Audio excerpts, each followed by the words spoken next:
আমার এইচএসসি তে ইংরেজিতে A মাইনাস আছে, তাহলে কি আমি বিশ্ববিদ্যালয়ের ভর্তি পরীক্ষা দিতে পারবো?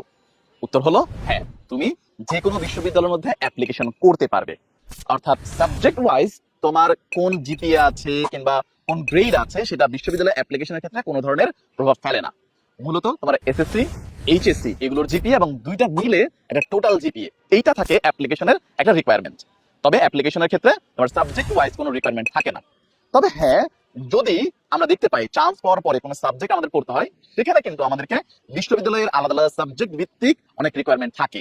যেমন আমরা দেখতে পারি জাহাঙ্গীরনগর বিশ্ববিদ্যালয়ে কেউ যদি ইংরেজি পড়তে চায় তাহলে তাকে এইচএসসি এবং এসএসসি তে ইংরেজির মধ্যে A গ্রেড পেতে হয়। আবার অনেকগুলো সাবজেক্ট থাকে যেমন রাষ্ট্রবিজ্ঞান, অর্থনীতি, সেগুলোর মধ্যে ইংরেজিতে আমাদেরকে পেতে হয় A মাইনাস। তো যদি আমরা খেয়াল করে দেখি আমার ইংরেজিতে বা কোনো সাবজেক্টে A মাইনাস আছে, অ্যাপ্লিকেশনের ক্ষেত্রে আমার কোনো ভয় পাওয়ার দরকার নাই। জিপি রিকোয়ারমেন্ট ফুলফিল হলেই আমরা কিন্তু অ্যাপ্লিকেশন করতে পারবো। এছাড়া যদি আমরা সাবজেক্ট পেতে চাই, পছন্দের সাবজেক্ট, সেক্ষেত্রে আমাদের A মাইনাস ন্যূনতম থাকা জরুরি। কারণ বেশিরভাগ যে ভালো ভালো সাবজেক্টগুলো আমাদের আকাঙ্ক্ষিত থাকে সেই সাবজেক্টগুলোর মধ্যে কিন্তু আমাদেরকে ইংরেজির মধ্যে কিংবা অন্যান্য সাবজেক্টের মধ্যে A মাইনাস ন্যূনতম গ্রেড থাকতে হয়। এবং আমরা যেটা বললাম জাহাঙ্গীরনগরের ক্ষেত্রে কিন্তু ইংরেজি পেতে হলে ইংরেজিতে এইচএসসি তে A গ্রেড থাকতে হবে।